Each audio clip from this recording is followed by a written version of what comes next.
Hello snowboarders of the internet, I'm your host Avran LeFeber, and in this video we're going to be reviewing the Nitro Cheap Thrills. This board features Nitro's flat out camber profile, which is completely flat past the inserts, then rocker in the tip and the tail. This is going to give you a more skate-like pop with the board, but ease of entry in and out of turns from that rocker. This board is available in 148, 152, 155, 157, 155 wide, 157 wide. I rode this board at Copper Mountain on a spring day with mostly blue skies. There was clouds rolling in off in the distance. You had slushy soft snow, creamy snow, a little bit of ice, chunder, push mounts, mashed potatoes, and I rode it with my Rome Black Label bindings and my K2 Thraxis boots. Alright, so it's a soft park board. It's not a full-blown noodle, you can just bend it and flop it and it's just doing its thing over there, but it's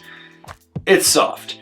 You have softer tips that's accentuated by the rocker, and then it hits the insert pack where it slightly stiffens up, and I mean slightly, and then there's a lot of torsional flex. You can really twist this board. The idea of stability is just thrown completely out the window. At high speeds, you feel everything from the tip all the way through the middle of the board. It's just reverberating all the way there. In rutted out terrain, this board does get knocked around, so keep your knees bent. You're feeling every undulation in the snow. With that flat to rocker profile, this board has a skate-like pop to it. So you're just riding along, you roll back off the tail and spring out of that rocker section. With that said, it's not the snappiest board out there. You're pretty much only getting what you put in out of it if you really push off that rear foot. Otherwise, it's kind of lackluster. And when it comes to hitting jumps with this board, small to medium features are really its strong suit. Anything bigger, it just doesn't have that stability for the landing. The lip ends up doing a lot more work than the actual board popping off it. So when you're coming in hot, just make sure the lip actually can kick you and it's not just some cheese wedge that's going to shoot you out into nowhere. That's really not what this board's for. It's not really a jump board. It's like a jump board if someone's trying to progress with it. But overall, this is more of like a jib-friendly, small feature-friendly type of deck. If you don't know how to butter, you're gonna love this board. You got that flat section for stability, but you can roll back on the tail, tail press. Roll forward on the nose, nose press, basically. That's how this thing works. Now, the ideal sweet spot is midway between the insert and the contact point right at the tip up kick. So you want to just keep your weight about midway out, and that's where you're going to lock in. You don't really have to press aggressively to get it to butter. You can be a little more laid back and it's going to swivel and sizzle.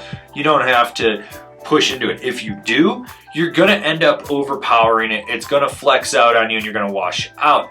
There's a tiny amount of rebound when you're buttering on this board, but it never fights you. You never feel like, oh my God, I've just got to push through this. This is very laid back buttering. Now, when it comes to jibbing, it's pretty much the exact same thing. Lean back, tail press. Lean forward, nose press when you're on the feature. You want to be on that sweet spot that's midway between the inserts and the tip up kick.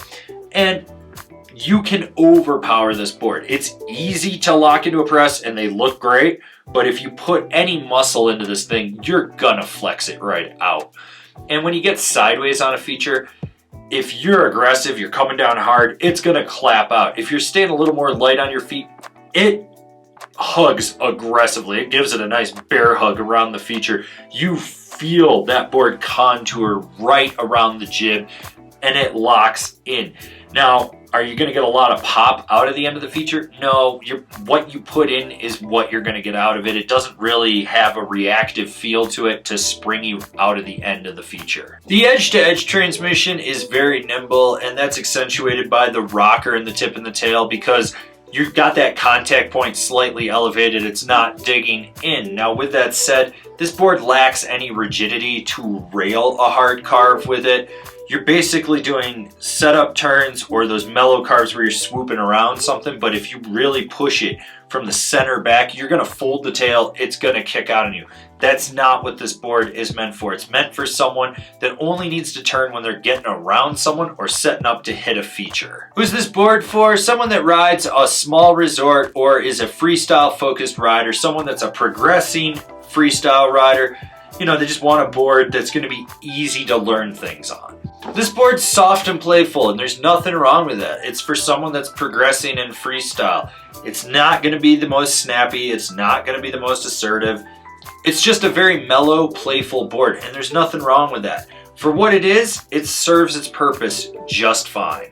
Comparable boards: the Rosnell Sawblade, the Telos Adit, the Battalion Wally.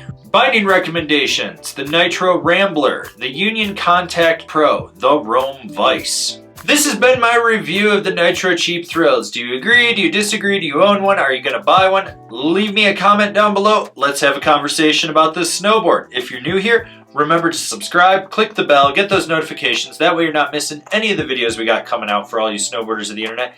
And if you really like what we're doing over here and you want to support us further, swing on over to Angry Snowboarder VIP. Sure, I could tell you more here, but I got a video over there that explains it so much better. As always, I've been your host, Avran LeFeber, and I'll see you in another video.